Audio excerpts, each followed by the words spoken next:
मेरठ महापंचायत में आप सभी का स्वागत है। हमारे साथ बुलंदशहर से दो विधायक हैं जो भारतीय जनता पार्टी से हैं। एक संघ और संगठन की विचारधारा से ताल्लुक रखते हैं प्रदीप चौधरी, और हैट्रिक मारा है। पहले जिला पंचायत सदस्य रहे, जिला पंचायत अध्यक्ष रहे और उसके बाद से अब विधायक हैं। और दूसरे बसपाई से भाजपाई हुए अनिल शर्मा हमारे साथ हैं, पूर्व मंत्री हैं और तीसरी बार के विधायक हैं। बहुत बहुत स्वागत आप दोनों लोगों का। बुलंदशहर से आप लोग जुड़े हुए हैं और आसपास चूंकि दिल्ली है, एनसीआर है, लेकिन सवाल आपसे खड़ा होता है।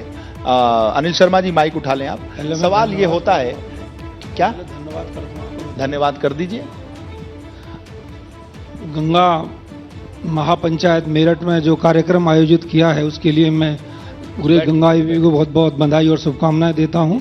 और निश्चित तौर से आपके द्वारा जो सवाल और क्वेश्चन पूछे जाएंगे और हम लोग जवाब देंगे तो उससे जनता में एक सकारात्मक मैसेज जाएगा। आप भ्रष्टाचार पे करेंगे, माफियाओं पे करेंगे, माननीय मुख्यमंत्री की जीरो टॉलरेंस पे बात करेंगे, उसका एक अच्छा मैसेज जाएगा।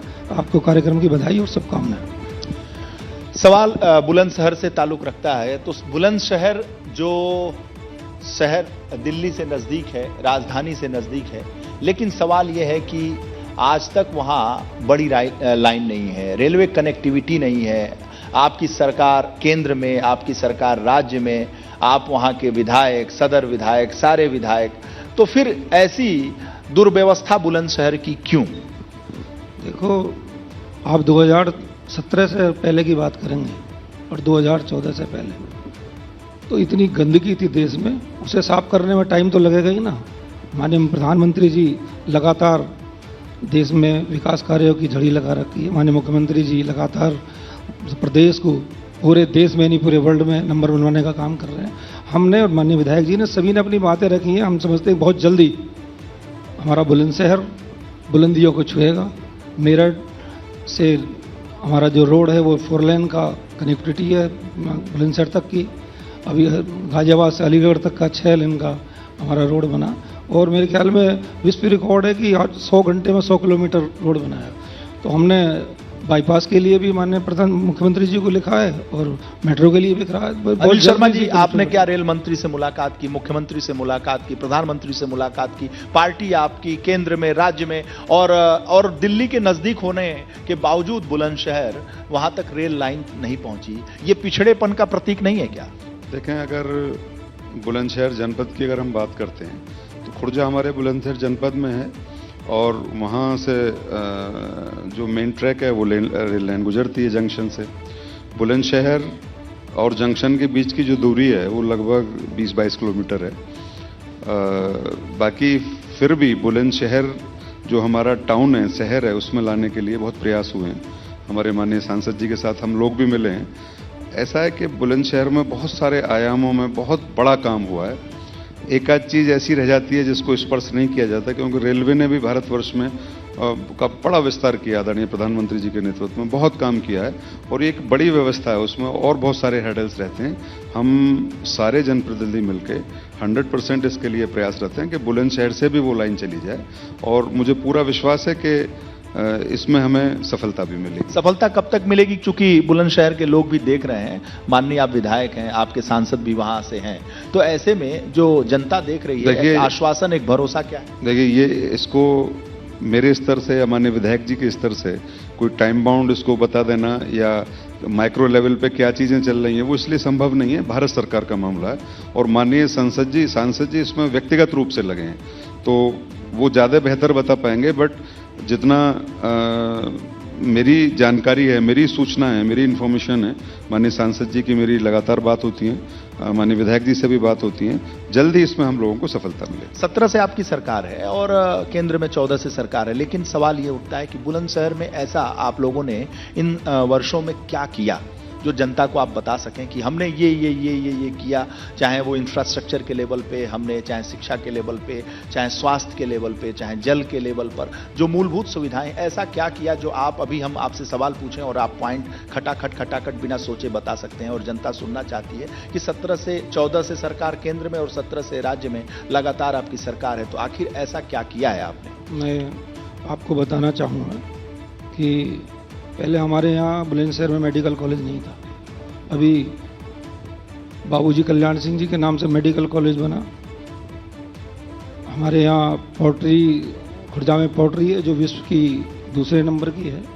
खुर्जा में थर्मल पावर प्रोजेक्ट मेरे ख्याल में तैयार होने में है, और नियर बाई क्योंकि जेवर एयरपोर्ट बनना है तो बुलंदशहर क्योंकि नज़दीक है उनके, तो काफ़ी जो विकास है वो होने की संभावना है। और सरकार का पूरा ख्याल बुलंदशहर की तरफ है कि इस तरह से जैसे बुलंदशहर बुलंदियों का शहर है उसी तरह से इस पे चारों तरफ सरकार का पूरा ध्यान है और काम कर रही है।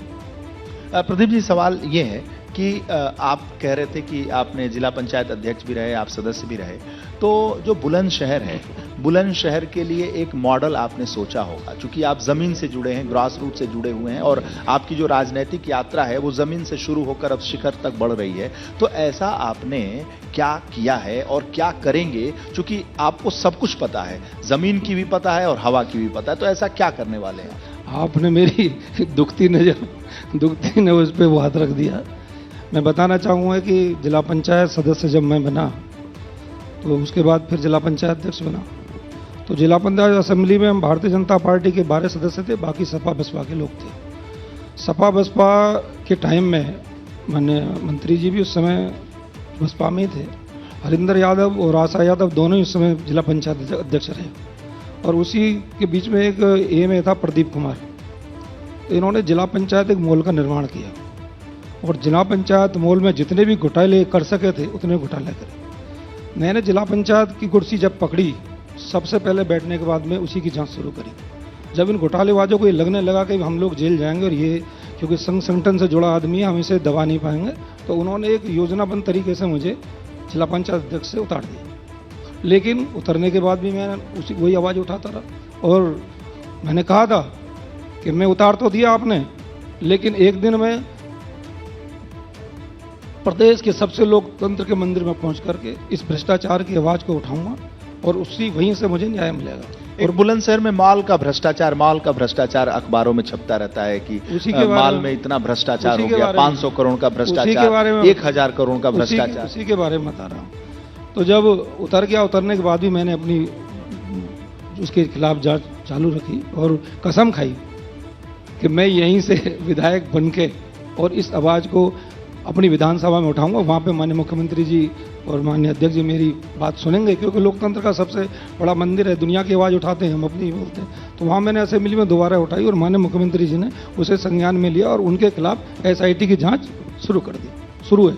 लेकिन अब भी कुछ सपा बसपा माइंडेड अधिकारी हैं, जबकि माननीय मुख्यमंत्री जी ने तो 1 महीने के लिए कहा कि 1 महीने में इसकी जाँच हो जाएगी, लेकिन वो किस कारणवश नहीं हुई अभी माननीय मुख्यमंत्री से मिलेंगे, फिर इस पर चर्चा करेंगे।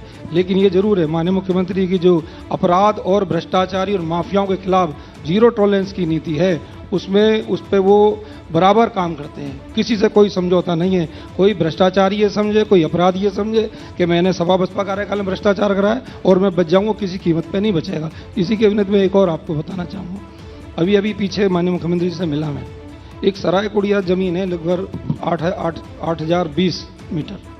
ये जमीन काफ़ी समय पहले उनके पूर्वजों ने सरकार को दे दी और वो अधीन रही जिला पंचायत के। जिला पंचायत के अधीन थी, जो वहाँ एक अस्पताल बनाना था।